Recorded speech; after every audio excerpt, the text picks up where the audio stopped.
Hello guys and welcome back to my channel, and today I'm going to show you how you can save an image in highest resolution in Photoshop. So firstly, open up your Photoshop. Then what you have to do is just simply go in File, then click on Export, then Export As. Then over there in the Format section, just simply choose JPEG because JPEG is a much higher quality than PNG. Then increase the quality level. Now what you can do is just simply click on the 2 up over here, which will bring two identical images of the image that you want to save. So let me explain what you can do over here, but first let me zoom it.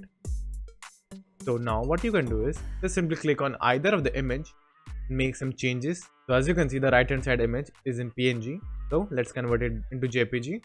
Then increase the quality, and now you can apply different settings on both of the images and then choose the best one of them.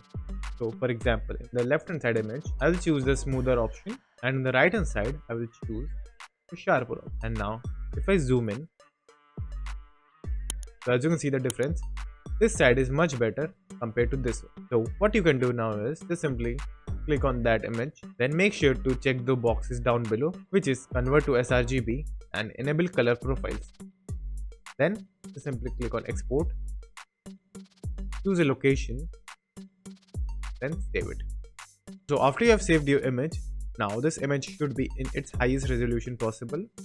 So in order to check that, simply right click on the image, then go to properties, then go to details, and here as you can see this image is in 4K. So that's it, and thank you for watching, and do like and subscribe to my channel, and take care.